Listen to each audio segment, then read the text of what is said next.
Oh, hi.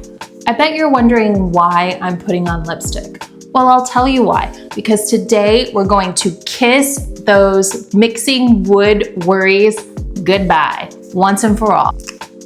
And in case you're wondering, this lip color is called 1990. It is from Merit.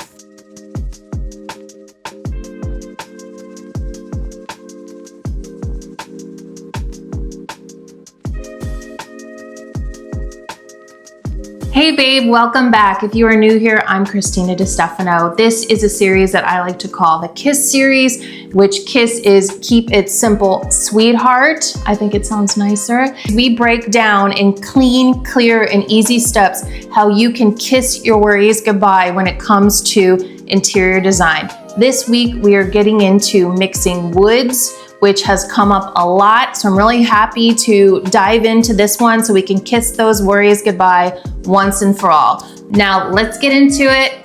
Tip number one, here we go. Start with a dominant wood tone. So first and foremost, you're going to look around your space. Do you already have an existing wood tone? Like for example, your hardwood floors or an accent wall, wood beams, something that is kind of a focal point already that is wood. And that's going to set the tone for all of the other woods and how they're going to work / play together.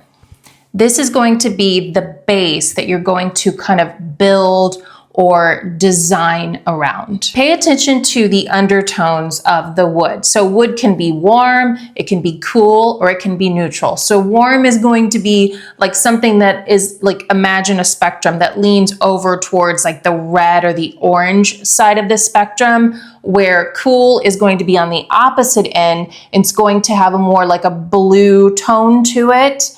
And then neutral is going to be somewhere in the middle where it's not necessarily warm and it's not necessarily cool. It's just like a happy middle ground. Table, chairs, coffee table, wood accents in a room, all of those need to be in the same tone on that spectrum, warm, cool, or neutral. And what I mean by that is you could have a lighter or a darker variant, but they're all in one section of that spectrum, one of those three categories, warm, neutral, or cool. You will want to keep those tones in the same category so you maintain a cohesive look. Use contrast. Don't be afraid to mix a light or dark wood. High contrast combinations will create visual interest in a room and also create depth. So an example of that would be to pair darker, like cool tone accent chairs with like a cool tone wood floor. Have you subscribed yet? Okay, if you didn't, now is your chance because we have a lot of fun around here. I love to teach you all about interior design and break it down into easy and inspiring steps. So be sure you do that. And if you like the video, I would love it if you could like it and even share it with someone. Sharing is caring after all. All right, back to the video. Next up, you're going to want to balance with neutral. That means like your fabric furniture, your soft pieces, drapes, rugs, accent pieces, you'll want those to be in a neutral. So customary or traditional neutrals are whites, creams, grays, beiges or browns, and black, like variants of those colors are considered neutrals. However, if you've been watching this channel, you will have heard me say before that any color can essentially become a neutral or used as a neutral in your space. And what I mean by that is basically think color drenching. When you're using one main color consistently, repeatedly in a space, perhaps variants of that color, like different shades of that same color, it essentially acts as a neutral in your space. A neutral is basically a neutral ground for you to place things into to accentuate those things. So think about color in that way. You can go customary neutrals or you can do color drenching where you're using any color on the spectrum as a neutral. This helps to avoid a cluttered look and it also helps to make the wood stand out more. Mixed textures and finishes. You'll want to combine different wood textures to add some variety into the space so it's not so matchy-matchy. I don't know why I keep doing these air quotes, but I'm trying to put emphasis on that. So you're going to want to kind of change up the finishes throughout.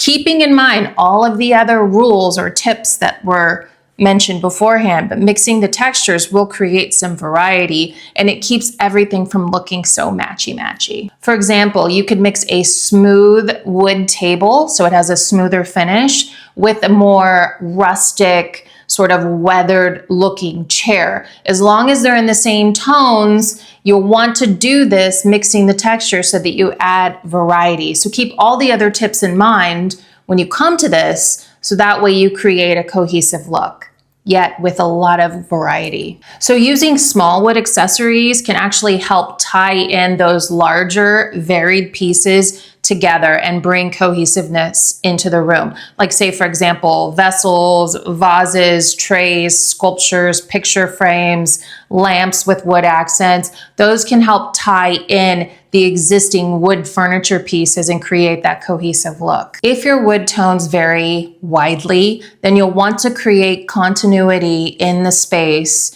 by using woods that are of the same type of finish or similar type of finish. For example, if most of your pieces have a more matte finish, you'll want to keep that consistent throughout the room so that you have a cohesive feeling and a cohesive look in your space. All right, my last tip is not to overdo the wood. It is possible to have too much wood. Now, one way that you could easily correct that if you've already invested in wood pieces and you want to add a little bit of variety is look to adding other textures. One thing I like to do, and you'll want to keep the design principles in mind. So for example, go back to the video with the design principles, the rules you need to know, the rules you can break, because you'll want to keep design principles in mind when you're doing this, and rhythm is going to be essential if you're working with the space with a lot of wood. And the way that you will add rhythm is the way that you'll want to move your eye around is by adding other textures, by breaking up the wood with different elements like metal, glass, lacquers, plastics, fabrics. You create visual interest and create rhythm in your space. Here are just some examples that I'm just taking really quick from my home.